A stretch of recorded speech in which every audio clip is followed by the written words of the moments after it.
บ่มียุงโอ้ยไผสิบ่จักเทื่อบ่มี เอ้า ยุง ให้แล้วนั่งนี่บัดนี้ เนาะ แม่นนั่งนี่ก็ได้บัดนี้ตุ้มมาสิเอาตังค์มานั่ง แม่นโอ้ เออ ดีแล้วเนาะอยู่น้ำพึ่งพาอาศัยเพิ่นเนาะ แม่น เฮาก็ฮู้จักล้างถ้วยล้างจานนั่งรถนี่นั่งโอ้อยู่บ่วิดฮอดเตียงตัวนี่ เนาะโอ้ยตาย น้องฟาลี่คนตัวจิ๋ว อืม อายไผเล่า เนาะสิอายจะว่าเฮ็ดหยัง เบิ่งสมมุตินั่งนำ เราดีนั่งน้ำบานนี่ น้องฟาลี่ตัวจิ๋ว ปล่อยสิเอาตังค์มาเลย อ้าวสบายดีเด้อสวัสดีก่อนสวัสดีอีกทีหนึง โดย โอ้ตัวจิ๋วอีหลีเนาะ บ่ตกบ่ล่ะเจ้านอนอยู่เตียงแบบนี้ บ่เฮาบ่ได้นอนคว่ำ บ่ยังว่าเป็นคนที่บ่ค่อยนอนควงก็คือเฮาในเตียงน้อยๆซำนี้ห้วยตกตุ ฝากติดตามเบาโอลิแหน่เด้อพี่น้องเบิดสุปูสุคนสบายดีเด้อพี่น้องสบายดีมื้อนี้เฮากะมาเพื่อนน้องพอลลี่ตัวจิ๋วเนาะคนจิ๋วพี่น้องหรือว่าคนแค่อะไรเราเจ็บป่วยแต่น้อยเนาะแล้วก็มื้อนี้เฮาสิพาไปเบิ่งบอลอยู่บอลเซาของเราเนาะพี่น้องไปอันนี้เนี่ยเป็นเฮือนของพี่นางเราเด้อพี่น้องเฮือนของพี่นางเฮือนของพี่นางเฮือนของหลานบ่แม่นทางสายเลือดดอกแต่ว่าเขาก็ให้อยู่น้ำเนาะพี่น้องเนาะในเมื่อเราบ่มีบอลอยู่อาศัยเป็นหลักเป็นแหล่งต่ำเลยเนาะพี่น้องต่ำ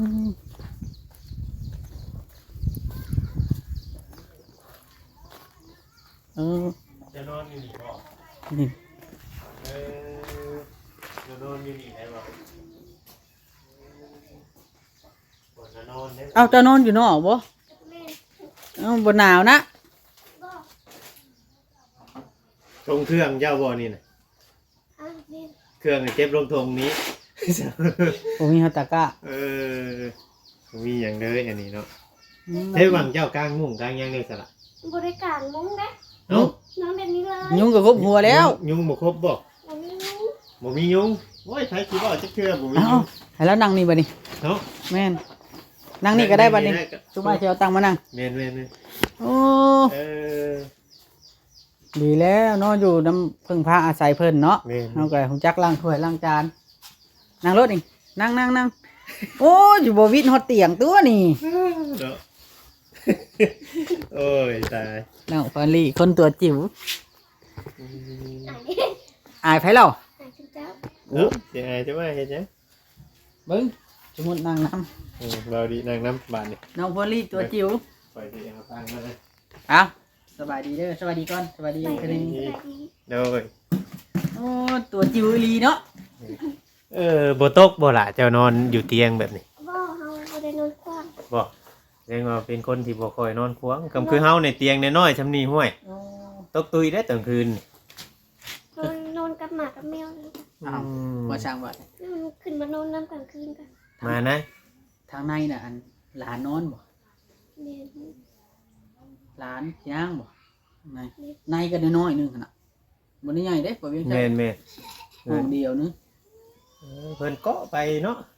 ต่ำนี่ ก็ต่ำก็เผื่อมันกว้างมัน เนาะ อยู่หลายคนเนาะ คือเราเว้าได้เป็นเช้าว่าก็มาครบเบิด ตอนนี้อยู่กัน13คน 13 คน 13คนก็พอแห้งเลยได้น่ะ เนาะคือว่าหลายบัดกินข้าวนี่มันบดเดียนแถวกันไปบ่ เฮ็ด2พา กำพร้าเดียวนี่เข้าบ่ได้ ซิงกันเข้าแล้ว กำพร้าเดียวนี่ซิ่งกันเข้าได้บ่นี่ นี่คือบอนอยู่บอนนอนของเราเด้อน้องพอลลี่นะพี่น้อง ไปนอนคนเดียวเลยเนาะ นอนคนเดียวบ่อยู่ดิ แม่น มุ่งกับบ่กลางมาแต่หลายบ่มุ่ง แม่นบ่กล้ามาแต่ใดแล้ว ได้จูดยากันยุงกันยังอยู่ บ่ได้ลมพัดอยู่มันบ่มียุงดอก แม่ยามนี่ยามล้มยามนี่แต่ว่ามันทางหนาวแล้วหนาวแล้วเนาะ ถ้าสองคืนแล้วถ้าอันนี้หันบ่ได้หนาวได้อุ่นได้ผ้านี้ อุ่นอยู่ดอกมันเวลาจะปืดผ่าติ แข็ง บ่ดิเราดื้อนี่เด้ นอนแต่แบบนี้บ่แต่เช้าฮะ เราดื้อเนี่ยเราก็อยู่ไป ผ้าแต่สมัยนอนได้ผ้า อะไรสมัยบุพาน เอาอันไทยเฮ็ดเอาอัน เรียนขาย ขายเป็นนวลงิ้วนวลยังบ่ เป็นรุ่นนี้ อืมเป็นอันบ่ได้มีห้าวเสื้อผ้ามายังแบบใส่แต่ไม่ของไม่เคนบ่ได้มีบ่ บอกน้อยหน่อยใส่ไปด้วย มันบ่มีอัพบ่เฮาไปแบบจ้ะ นี่มัน บัดเสื้อผ้าที่ว่าเฮาใช้ได้เลยจ้ะ ใช่ตัวถุงน้อยนั่น อ๋อตัวใส่แล้วน่ะใส่ถุงน้อยตัวนั้น เมน แต่มันเต็มถุงน้อยจังเอาไปซัก เมน เจ้าซักเองบ่ สักเอง อืมซักแล้วมันแห้งน่ะมาเก็บลงถุงใหญ่นี้ เมน มันก็เก่าไว้ได้แบบนั้นเนาะเฮาบ่ได้เคนใส่ตู้ใส่หยังไว้ มันมีเป็นเข่ง อืมอืมมันก็เลยอันนั้นพี่น้องเลยเนาะกินข้าวกินน้ำก็ต้องเฮ็ดสองพามันครอบครัวใหญ่คนหลาย มีอย่างแน่ที่ว่าเจ้าเฮ็ดเป็นมันหยังกับข้าวกับน้ เฮ็ดเป็นทุกอย่างเลยเขาหักโทษไข่อะมันบ่เป็นแพน ำอ๋ออันเก่งหน่อไม้มันหยังเฮ็ดเป็นบ่ เป็น เออ ลาบซิ้นก็เป็นอยู่ ลาบซีนก็เป็น เป็น ทอดไข่มันเป็นหยังจังบ่เป็นแพทย์ บ่รู้ผมก็บ่จักโทษบ่เป็นโทษไข่อะ ยอมทอดไข่ เอามันบ่เป็นแพนติแต่ว่าอยากเฮ็ดแบบเฮาเจียวให้มันเป็นไข่เป็นแผ่นนี่เฮ็ดบ่ได้เนาะยอมเลยเนาะแต่ว่าเจ้าเอาลงน้ำมันยังบ่เดือดบ่จ๊ะ จักแล้ว ต้องให้น้ำมันเดือดๆก่อนได้เฮาถอกจ้ากลงไปแล้วมันสินั่นเด้อกะว่ามันอันนั้นน่ะเฮาก็กลับอัน ทอดบ่เป็น เจ้าเอาลงน้ำมันยังบ่เดือดมันเลยบ่เป็นแผ่นแล้วเฮ็ดกินเป็นเบิดแล้วว่าเว้าดีให้ยอมทอดไข่แล้ว ก็ไก่บ่เป็น มันบ่เป็นแผ่นเนาะ ตัวได้ชูอ้ายยังเป็ดก็ขาด นั่นเนาะลงน้ำมันยังบ่เดือดนะมันบ่ฮ้อนเนาะติดถือว่าเราเจ้าบ่ย่านบ่นอนอยู่นอกนี่ บอก บ่คือย่านบ่ ตอนพ่อเสียไม่ไหม้หายานอยู่ ยานพอติ ยานอีก คือยานน่ะ เป็นหยังคือย่าน จักแล้วขึ้นยานแล้ว คือย่านนะ ห ซื่อ มาเฮาในแถวนี้ เราเป็นห่วงเจ้าหรือว่าเรามาจอบเนาะ ไงบัดไปเข้าห้องน้ำข้างในต้องขึ้นก็ลุกไปรถแล้วย่างย่องๆไปรถแล้วนี่เนาะ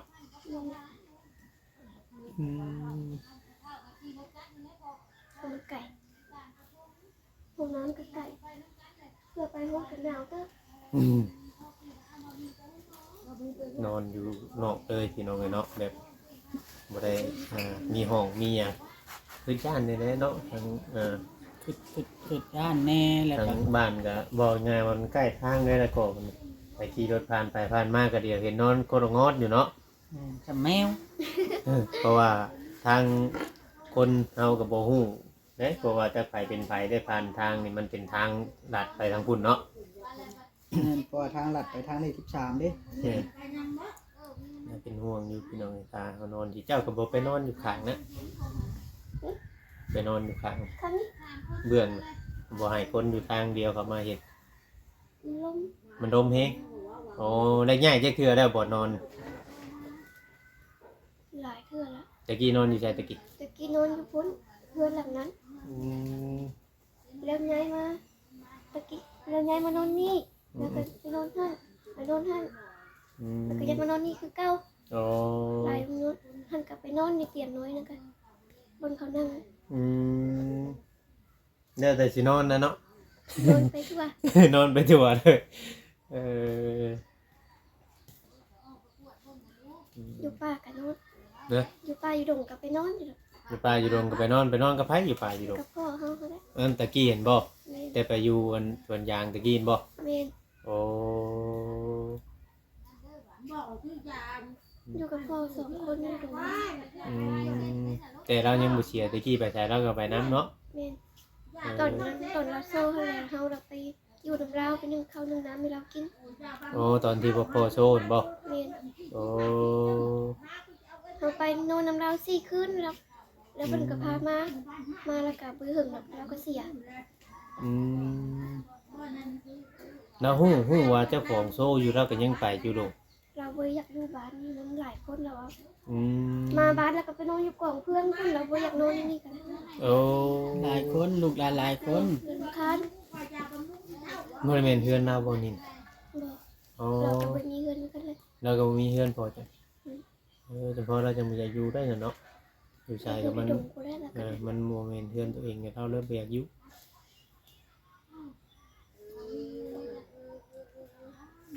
เฮาก็ไปนอนดงน้ำเราได้4คืน อืม นึ่งข้าวนึ่งน้ำให้เราแล้วก็หายแล้วเราเฮ็ดบ่ทันใจเราอะ เออ แล้วก็เฮามาได้อัน2คืนมาบุญวันที่สองแล้วเขาก็เอาเรามาวันนี้ แกเรามาเราเป็นนัก อืม มาได้ประมาณ4-5 มื้อแล้วก็เสีย เราได้บอกสั่งความมันหยังนำเจ้าอยู่บ่ บ่สั่งเลยบ่ บ่ อืม เรารู้อยู่ว่าเราเสียแล้วบ่สั่งแต่ตอนนั้นเราบ่ทันเราเป็นเบี่ยงเราก็รู้ได้ว่าเราสิเสีย อืม เราว่าว่าปี2025กูสิไปกูสิหนีจากดงนี่แล้วว่า อืม แล้วเป็นโรคคือพ่อเฮาน่ะนะบ่เป็นไส โอ้เป็นโรคที่ ไปไว ไปไว้หัวยากเนาะ พ่ออ้ายก็เสียคือกันบางเดือนก่อน2 เดือนนะเจ้าแฮงฮู้แล้วเนาะเราแฮงมาดูเนาะถ้าพ่อเนาะ มาอันซักยาอยู่ เราแล้วคุมเขตนี่ เห็นแล้วมาซักยา ลูกหลานเราหลาย เรามาสักยาเกตนี่บ่ แม่ลูกหลานเราเบิดแท้นี่ อืม ติดตัว เมื่อกี้ได้ยินว่าวัดว่าอยากถ่ายอยู่แต่น้องเพิ่นบ่ออกกล้องเนาะ แม่นแต่ก่อนตั้งแต่อยู่ดีมีแฮง เจ้าบ่อยากออกกล้อง เฮาอายก่อน อืม แต่ว่าเดี๋ยวนี้น่ะเราบ่มีที่พึ่งพาอาศัยแล้ว เนาะ เนาะนั่นแหละเนาะ บ่ต้องอายเนาะเราต้องแสดงความกล้าหาญของเราออกมาเนาะให้ FC เพิ่นเห็นให้ผู้ใหญ่ใจดีเพิ่นเห็น ถ่ายไปเลยมันเราจะซิ่งกันมาดูกัน อืม ไปเรื่อยๆเนาะกูมื้อนี้ก็ยังถ่ายอยู่บ่ TikTok มายังจัง ถ่ายอยู่ ถ่ายอยู่ หากระถ่าย อืม หากระลิ้นกับไว้ดังดอกต้องเลย ว่ามันอยากมันนั่นนะทั้งบางเทื่อก็เนาะ อืม ยากคือว่าพี่น้องเลยแต่ละมื้อนี่อยู่เพื่อนนี่คือว่าบ่ได้เฮ็ดหยังแล้วเนาะ บ่มีเวียกเพิ่น นอกจากเฮาล้างถ้วยล้างหยังแล้ว ล้างถ้วยล้างบ่วงนึ่งข้าวเอาเลย อืมคนชิปปลายคนน่ะเพิ่นไปทางใดเฉยเดียวนี่น่ะ เขาก็ไปเฮ็ดเวียกเลย โอ้เวียกแนวที่ชุมเพิ่นเฮ็ดไร คนซุ่มนึงก็ยังไปห้องหมอบ่ ยังมีใครเป็นแจ้งว่าไปห้องหมอ จักคือว่าไอ้หมีติดท้องมื้อเช้านี่นะ อืม ไปห้องหมอแม่อายพาไป โอ้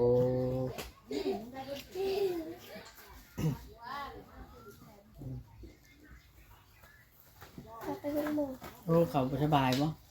คนในเฮือนนี่บ่ น้องพี่นางนะ เป็นเพียง บ่ฮู้ไปห้องหมออยู่นี่นะ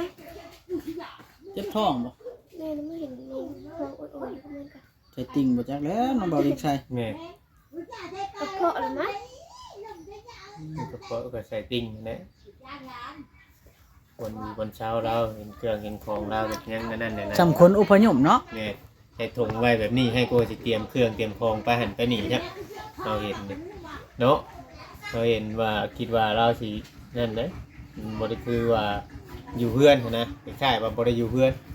บ้านเขาในแต่ถุงร้ายแบบนี้มีแต่ว่าเตรียมสิไปหันไปหนีเบิดเท่านั้นเด้ สิไปกรุงเทพนะสิ ไปกรุงเทพเท่านั้นได้ถุงลายน่ะคนมาแต่ทางอื่นคนได้เอ็มนนอนกับบ่ยอมกลางมุ้งอีกบ่มียุงเราอะที่มีอยู่แหละเจ้าประจักษ์ว่ายุงครบ มันรับเดินบ่ฮู้เนาะ เอาผ้ามักนอนเอาผ้าตุ่มมาเลยบ่ตุ่มหัว หัว ผมหัวเลย โอ้ยแต่พ่อจังว่ายุงบ่ครบแหละ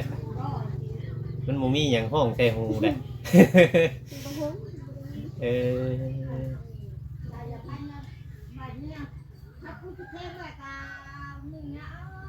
สาวเก่าปีพี่น้องก็ใหญ่กว่าเบาดีอีก ยังนอนอยู่เราเนาะเราเป็นยังนอนอยู่ แม่เป็นอยู่หลายกว่าเจ้าบ่ จำกัน จำกันได้บ่ แม่น เออ เรายังนอน เกิ อ ด ยู่ ปีเท่าไหร่จ๊ะ ปี97บ่ เฮาก็97ได้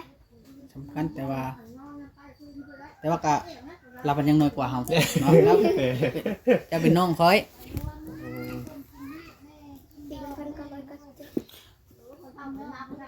หมู่รุ่นเดียวกันเป็นครอบเป็นครัวมีลูกมีเต้าไปเลยเนาะ บางคนจนเป็นห้างก็มี ฮะ เว้ยบางคนจะเป็นห้างอ้าวเจ้าเคยมีผู้บ่าวบ่ไอ้ถามเลย มี เคยมี ทางโทรศัพท์นี่ เล่นทางโทรศัพท์ไปซื้อ ก็เคยลม เคยลมอยู่ อืมบ้านอื่นบ่ แขวงอื่น แสงอื่น แขวงจำปาสัก โอ้ลมไก่แค่เจ้าที่เนาะ 3 ปีลมกัน อืม ได้เพิ่นมาหาบ่ บ่ อื ได้นะ ดมผ่านออนไลน์ซื้อเนาะ แม่น ชูเบอร์นี่ไผเอาเงินเจ้าซื้อบัตรเติมเงิน มันมีชื่อว่าเติมเงินมันยังเด่นติ๊กตอกนี่ไผเอาเงินให้ เพิ่นเติมเองแล้ว ไผเอาเงินให้เจ้า เฮาไม่ได้เอามาเอง เงินเจ้าตะกี้เห็นบ่ แม่น เจ้าเก็บบ่เงินลำให้ลำหน้าเนี่ย เก็บ ปีหนึ่งนี่ใช่กุ้มบ่เจ้าลำเลยปีหนึ่งนี่ใช่ได้จักเดือนลำมันช่วยนะยามนาเดียว อันดำนาแล้วแล้วก็เพิ่นลดแล้ว แล้ว บัดนี้เงินเอามาใช้บัดคือยามแบบยามแดง เอ้าก็ตะกี้เฮามีพ่อเด้เฮาพ่อ พอเรากำลังเสีย พอหากะเสียนี้เนาะบัดต่อไป อย่างนี้เฮาก็บ่ฮู้แล้ว บัดนี้เนาะ แม่น มีเงินเท่าไรเดี๋ยวนี้ติดตัวเรียน 400,000 4เศษ เพราะว่าเมื่อวานนี่ไอ้บอสเอามาให้200,000บ่ แม่น เออ มีผู้รักผู้ใหญ่เพิ่นเล่าเฮานี่แหละเพิ่นอยากให้น้องเพิ่น อืม เอาในคลิปนี้บ่เลยสิฝากอันทางยูทูบเบอร์หรือว่าอันพ่อค้าแม่ค้าออนไลน์อยากเอาน้องเพิ่นไปไล่สดหรือว่าอีสังก็ติดต่อมาเลยเนาะ แม่นแม่น ให้โอกาสน้องเพิ่นนะเพราะว่าหลายคนได้เห็นเฮาเห็นหลายคนเนาะน้องอ๋องเนาะแล้วก็เบาจันแบบว่าคนที่ว่าขาดอันวิตามินนะแต่ก่อนแต่น้อยแล้วเพิ่นเจ็บป่วยแหละเพิ่นบ่สมบูรณ์เพิ่นให้โอกาสแล้วก็มีชีวิตที่ดีขึ้นก็อยากให้น้องเพิ่นได้รับโอกาสนั้นคือกันแต่ก่อนน่ะเคยมีบ่เคยมีคนอยากเอาไปดูนำบ่ บอกมีจะให้ขายเครื่องมีจะให้จะเขาที่ส่งสบู่มาให้ แล้ว รีวิวให้ บัดนี้เนี่ยสมมุติว่ามีผู้อยากให้ขายเครื่องขายหยังนี่อยากเอาไปอยู่น้ำนี่ไปบ่ ไปอยู่กันบุไก่ เดี๋ยวเนาะคันมีผู้อยากเอาไปอยู่น้ำก็ไกลแล้วอยู่เวียงจันทน์พุ่นแหล้วพออยู่ใกล้กัน ถามเขาพี่นางก็แล้ว เพราะว่าเจ้านี่คนตัวน้อยเนาะคันกล้าแสดงออกนะ ตอนแรกๆมันก็บุกล้าปันแดงเรื่องไปมันก็จะกล้า เดี๋ยว ไปเพิ่นก็สิสอนเนาะวิธีขายเครื่องขายของเฮาก็บ่ฮู้คือกันได้ตัวนี้ก็ เขาก็บ่ฮู้คือกัน ใน เขาบ่เคยเด้ ในโลกออนไลน์คือว่าเนี่ยมันต้องอาศัยความกล้าหาญคือว่านั่นอยู่ เรื่อง เนาะ สั้น ชันหนาวบอกน่าชันหนาวนะครับ ฉันหนาว ตอนนั้นว่านอนอยู่นี่แต่มูมีผ่าตังข้างนี่แห้งเพราะแห้งนี่ เจ้าประหยัดใช้อยู่บ่เงินบ่นั่นล่ะประหยัดใช้อยู่บ่เงิน มันก็คือ ไอ้สิเติมให้50,000นี่ เจ้าจะกินหยังเนี่ยจ้ะ ซื้อกินเด้อเจ้าอยากหยังได้ไอ้สิ50,000เดี๋ยวน้องพันดีเด้อมื้อใดไอ้สิมาถ่ายไอ้สิเอาไอ้สิแชทหาเจ้าเด้อ เดี๋ยว เอา จะ ไอ้ เนาะ ให้เงินเจ้าไปเติมเน็ตเด้อ ไปเอา ขอบใจเด้อ กับมือพมตีขอบใจกัน นั่นนะเต็มกัน ขอบใจเด้อ โดย มือใดทุกไอ้ายสิมาสัมภาษณ์เจ้าไอ้ายสินั่นไอ้ายสิให้เจ้าล่างถ้วยให้เบิ่งพร้อมเนาะล่างถ้วยนึ่งข้าวทดพักแบบนี้นะไอ้ายอยากเบิ่งวิธีชีวิตว่าเจ้าสามารถเฮ็ดแบบใดได้แน่เอ๊ะ เนี่ยสิไปยา ค ม นพักก็ใช้ได้เด้อ ใช่ได้โฮด ไป บ่แม่ ยาน ม บ่เอา มาถ่าย กระจก ให้พวกนี้พี่น้องFC เบิ่งพี่น้องเรื่องราวชีวิตของเราติดตามเบิ่งนะจักระยะมึงเนาะ ถึงสิมีผู้ช่วยหรือบ่มีเฮาก็สิมาติดตามเบิ่งชีวิตของน้องเพิ่น แม่ เออ เพราะว่าอยากให้ชีวิตน้องเพิ่นดีขึ้นนั่นแหละพี่น้องเนาะ เอาเนาะบ่เวียงไซ โดย ถือว่าถึงพอสมควรเบิ่งเฮือนซ่านแล้วก็เราได้นอนเนาะเพราะว่าคนหลายพี่น้องต้องเข้าใจได้ คนหลายห้องเฮือนกันน้อยๆหนึ่งประมาณ4x4หอดบ่ ประมาณนี้แหละ เนาะ แม่ ห้องเฮือนน่ะ4x4แล้วเฮ็ดให้มันบ่เพียงพอกันเลยได้ขังให้เลยอ้ายก็ได้ขังให้ มาเบาอินไซด์เนาะ เลยประมาณนี้ได้บัดนี้เนาะ แม่น เราก็จะได้เดินทางไปทางไม้โตพี่น้องเนาะมีแต่ว่ามาเยี่ยมมายามเบิ่งน้องเพิ่นมือทำอิฐเนาะทางเบาเวียงกับเบาดีก็ได้เห็นในคลิปในช่องทางเบาบอสมาเพียงเนาะเห็นยังบัดนะนั่นบ่โทรศัพท์จัง อู้ตัวทำใหญ่แท้ โอเควันนี้น้องหลาดมาสบายดีกล้องอ้ายก็ดีได้กันอยู่ดีมีแห้งเด้อสบายดี พี่น้องเนาะ